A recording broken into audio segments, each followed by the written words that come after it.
বিসমিল্লাহির রহমানির রহিম। প্রিয় শিক্ষার্থীরা, তোমরা কেমন আছো? আশা করি আল্লাহর রহমতে সকলেই ভালো আছো।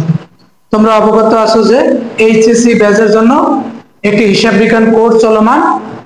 আজকে আমরা আলোচনা করব পত্রের 3 নম্বর অধ্যায় ব্যাংক সমন্বয় বিবরণীর যশোর বোর্ড 2022 একটি অঙ্ক।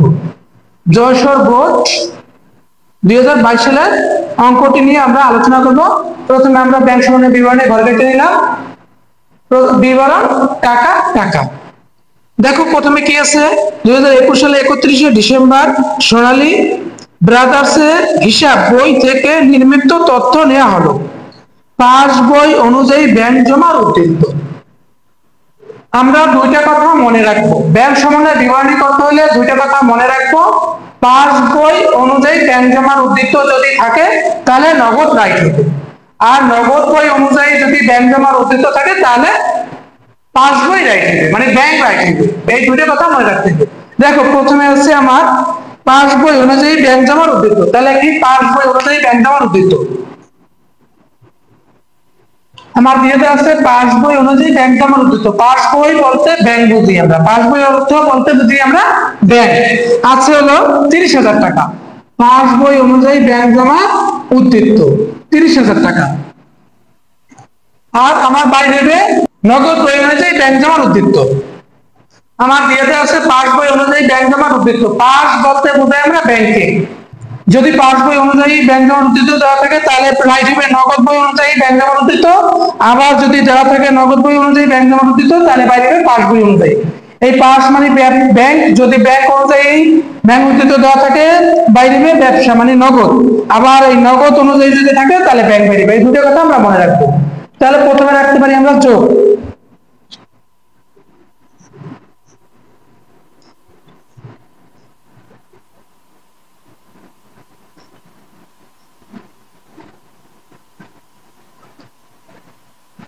যোগ বিয়োগ। দেখো আমি কি বলছি, আমার দিয়ে দেওয়া আছে পাস বই অনুযায়ী বাই দিবে নগদ। নগদ যে কাজ করছে আমার ওই কাজ করতে হবে।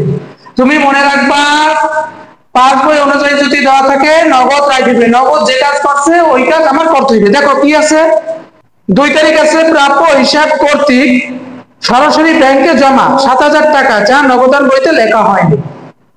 প্রাপ্য হিসাব সরাসরি ব্যাংকে জমা দিয়ে গেছে 7,000 টাকা। তাই আমার রাইট কি নগদ, নগদ রাইট।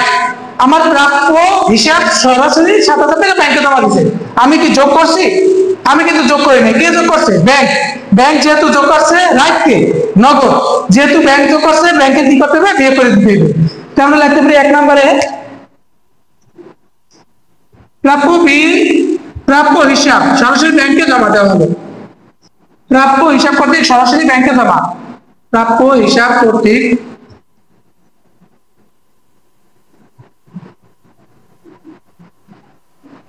দেখো আমরা কি লিখলাম, প্রাপ্য হিসাব কর্তৃক সরাসরি ব্যাংকে জমা, যা নগদান বইতে লেখা হয়নি 7,000 টাকা। রাইট কে নগদ। আমার রাইট কে নগদ। প্রাপ্য হিসাব কর্তৃক একজন প্রাপ্য, একজনের কাছে টাকা পেতাম, সে সরাসরি এসে ব্যাংকে জমা দিয়ে গেছে। ব্যাংক কিন্তু অলরেডি যোগ করে দিয়ে দিচ্ছে। ব্যাংক কি করছে? আমার যোগ করে দিয়ে গেছে। এখন আমার রাইট কে নগদ। নগদে কিন্তু আমাকে ব্যাংক জানা নাই যে আমি যোগ করছি। তা আমি যেহেতু জানি না, আমি তো যোগ করে নি করছি, আমি কিন্তু যোগ করে নেই। যেহেতু ব্যাংক যোগ করছে ব্যাংকে বিয়ে করে দিবে। রাইট যেহেতু নগদান মানে ব্যবসা, যেহেতু রাইট তার জন্য এটা ব্যাংকে যোগ বাদ দিয়ে দিতে হবে। 3 তারিখ আছে 7,000 টাকা চেক ইস্যু করা হয়েছে, যা ব্যাংকে এখনো উপস্থাপন হয়নি। 7,500 টাকা ব্যাংক চেক ইস্যু করছে। চেক ইস্যু করা মানে চেক কাইটে দেওয়া। চেক কি করা? কাইটে দেওয়া। আমরা চেক কাইটে দিচ্ছি। একজন পাওনাদার পাই আমার কাছে 7,500 টাকা পায়, সে আছে, আমি একটা চেক দিয়ে দিলাম। আমি একটা চেক দিয়ে দিচ্ছি, ওই চেকটা পাই ওই পাওনাদার আর ব্যাংকের কাছে আসে নাই। যেহেতু ব্যাংকের কাছে আসে নাই, নগদ কি করছে? কমাই দিছি। আমরা নগদ কি করছি? কমাই দিছি। ব্যাংকের কাছে যেহেতু আসে নাই, ব্যাংকে কমাইছে না, ব্যাংক কমায় নাই। যেহেতু রাইট কে নগদ, রাইট কে নগদ, যেহেতু নগদ কমাই দিছে ব্যাংকেরও কি করতে হবে? কমাই দিতে হবে। 2 তারিখ লিখবো ইস্যুকৃত চেক ব্যাংক উপস্থাপন হবে। 2 তারিখ ইস্যুকৃত চেক ব্যাংক উপস্থাপন হয়নি।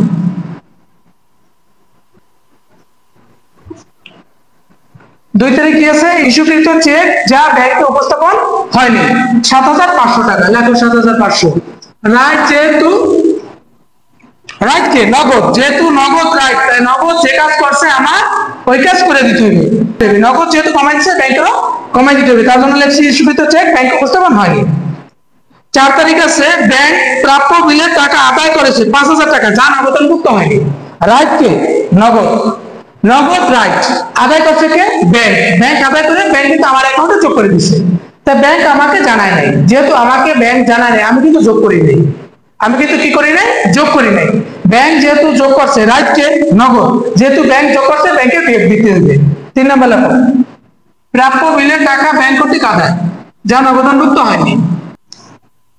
প্রাপ্য বিলের টাকা ব্যাংক কর্তৃক আদায়, যা নগদানভুক্ত হয়নি 5,000 টাকা। রাইট যেহেতু নগদ, যেহেতু নগদ ব্যাংক আদায় করছিল ব্যাংকের আবার বিয়ে করে দিতে হবে, তার জন্য লিখলাম প্রাপ্য বিলের টাকা ব্যাংক কর্তৃক আদায়, যা নগদানভুক্ত হয়নি। 5 তারিখ আছে 6,500 টাকা চেক ব্যাংকে দেয়া হয়েছে, যা ব্যাংক কর্তৃক এখনো আদায় হয়নি। আছে 6,500 টাকার একটা চেক আমরা ব্যাংকে মানে আদায়ের জন্য ব্যাংকে দিয়েছি, যা ব্যাংক কর্তৃক আদায় হয় নাই, যা ব্যাংক কর্তৃক আদায় হয়নি। তা রাইট কে নগদ, নগদ কি করছে নগদ যোগ করে ব্যাংকে পাঠিয়ে দিচ্ছে। আমরা লিখছিলাম ব্যাংক হিসাব ডেবিট আর প্রাপ্য বিল হিসাব ক্রেডিট।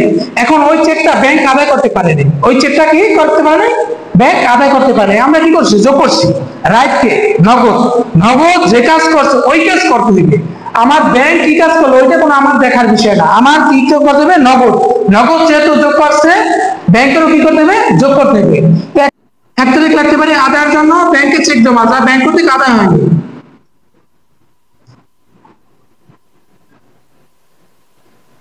কি লিখলাম আমরা 1 তারিখ আদায়ের জন্য ব্যাংকে চেক জমা, যা ব্যাংক কর্তৃক আদায় হয়নি 6,500 টাকা। আদায়ের জন্য ব্যাংকে চেক জমা, যা ব্যাংক কর্তৃক আদায় হয়নি। তারপর আছে 6 তারিখ ব্যাংক কর্তৃক ধার্যকৃত চার্জ 350 টাকা এবং মঞ্জুরকৃত সুদ 400 টাকা, যা নগদান বইতে লেখা হয়নি। ব্যাংক কি করছে 350 টাকার চার্জ ধার্য করছে, মানে চার্জ ধার্য অর্থ কাইটে নিছে আমার অ্যাকাউন্ট থেকে, চার্জ খরচ থেকে নিছে ব্যাংক 350 টাকা, আর হলো 400 টাকা সুদ মঞ্জুর করছে, মানে আমার অ্যাকাউন্টে সুদ আদায় করছে। তা রাইট কি রাইট কিন্তু নগদ, কাজটা কি করছে ব্যাংক করছে, ব্যাংক কি করছে আদায় করছে এবং সুদ কর্তন করছে মানে কাইটে নিছে। তা যেহেতু ব্যাংক কাইটে নিছে ব্যাংক কিন্তু রাইট না, রাইট কি নগদ, নগদ কি একটাও করছে কিছুই করেনি নগদ, নগদ এখন পর্যন্ত নগদ প্রাণ বইকে মানে ব্যবসাটা এখন পর্যন্ত জানানোই হয় নাই। যেহেতু জানানো হয় ব্যাংক কিন্তু ব্যবসাটা তো কিছুই করে নাই, যেহেতু কিছু করে নাই তাই যেহেতু চার্জ কাইটে নিছে ব্যাংক মাত্রাই করে কি করছে চেক কাইটে খরচ কেটে নিছে। তা যেহেতু খরচ কেটে নিছে ব্যাংক যেহেতু কমায় নাই, ব্যাংক যেহেতু কমা নগদ যেহেতু কমায় নাই তাই ব্যাংকের যেহেতু কমাইছিল ব্যাংকে বাড়াই দিতে হবে। লিখতে পারি 2 নম্বর ব্যাংক কর্তৃক ধার্যকৃত চার্জ, যা নগদানভুক্ত হয়নি।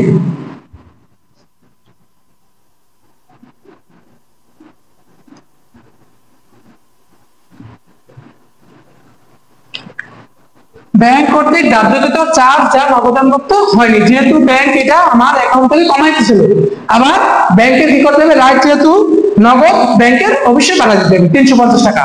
আরেকটা কি করছে 400 টাকা সুদ মঞ্জুর করছে, মঞ্জুর অর্থ আমার অ্যাকাউন্টে যোগ করছে, যেহেতু আমার অ্যাকাউন্টে যোগ করছে রাইট কি নগদ, যেহেতু ব্যাংক যোগ করছে ব্যাংকের আবার বিয়ে করে দিতে হবে।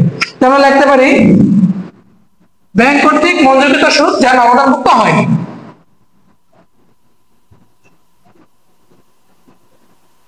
ব্যাংক কর্তৃক মঞ্জুরিত সুদ, যা নগদানভুক্ত হয়নি 400 টাকা, 400 টাকা লেখো।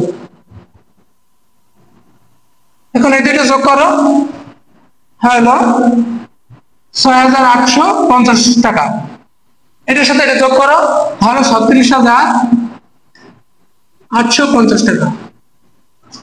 এখন এটা সব যোগ করো, এখন সব যোগ করলে 19,900 টাকা, সহজে যোগ দাও। এইটা হলো আমার বাড়িছে, এই দুটো যোগ করলাম পাইলাম 6,850 টাকা, এই দুটো যোগ করলাম পাইলাম 36,850 টাকা, এবার সব যোগ করলাম পাইলাম 19,900 টাকা, এটা থেকে এটা বাদ দেয় থাকে হলো 16,950 টাকা। এটা হলো নগদ বই অনুযায়ী ব্যাংক নেওয়ার উদ্বৃত্ত। প্রতিষ্ঠানের মালিক কে ছিল ব্যাংকের কাছে, ব্যাংকের কাছে যাইয়া ব্যাংকের কর্মকর্তার কাছে যাই বললো কি স্যার দেখেন কি আমাদের সোনালী ব্রাদার্স এর হিসাব বইতে কত টাকা আছে। এখন উনি তখনই ওই ব্যাংকের কর্মকর্তা হিসাব করে বললো কি স্যার আপনাদের অ্যাকাউন্টে 30,000 টাকা আছে। কত টাকা আছে? 30,000 টাকা আছে।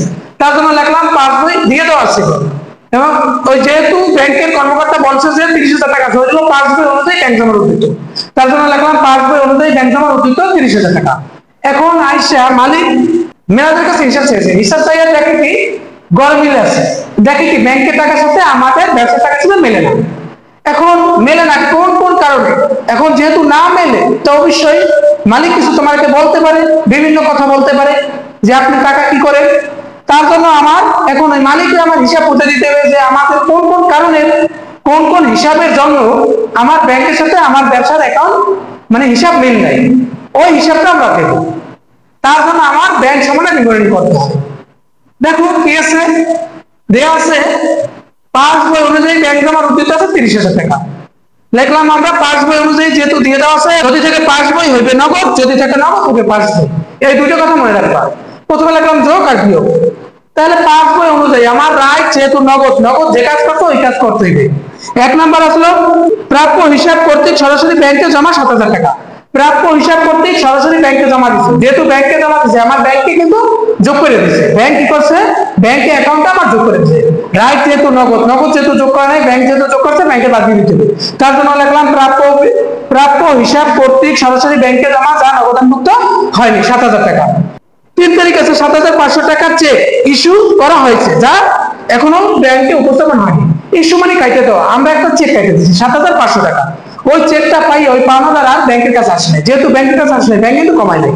রাইট কে নগদ, নগদ যেহেতু কমাই দিচ্ছে ব্যাংকেও কমাই দিতে হবে। তার জন্য লিখলাম ইস্যুকৃত চেক যা ব্যাংকে উপস্থাপন হয় নাই 7,500 টাকা। তারপরটা আছে 4 তারিখ ব্যাংক প্রাপ্য বিলের টাকা আদায় করছে 5,000 টাকা, যা নগদানভুক্ত হয়নি। রাইট কে নগদ, ব্যাংক যেহেতু আদায় করছিল ব্যাংকে যোগ করে দিয়েছিল আমার অ্যাকাউন্টে। রাইট যেহেতু নগদ, ব্যাংক যোগ করছে মানে আমি ব্যাংক নগদ কিন্তু যোগ করে নাই, নগদ যেহেতু যোগ করে নাই ব্যাংক যেহেতু যোগ করছে ব্যাংকে বাদ দিয়ে দিতে হবে। তার জন্য লিখলাম প্রাপ্য বিলের টাকা ব্যাংক কর্তৃক আদায় যা নগদানভুক্ত হয়নি 5,000 টাকা। আমরা একটা চেক দিয়ে দিয়েছি ব্যাংকে জমা করার জন্য, ব্যাংক ওইটা আদায় করতে পারে আমার অ্যাকাউন্টে যোগ করে, কিন্তু আমি অলরেডি যোগ করে পাঠিয়ে দিচ্ছি ব্যাংকে। তাই আমি যেহেতু রাইট কি নগদ, যেহেতু নগদ রাইট, নগদ যেহেতু যোগ করছে ব্যাংকেও যোগ করতে হবে। আদায়ের জন্য ব্যাংকে চেক জমা যা নগদানভুক্ত হয়নি 6,500 টাকা।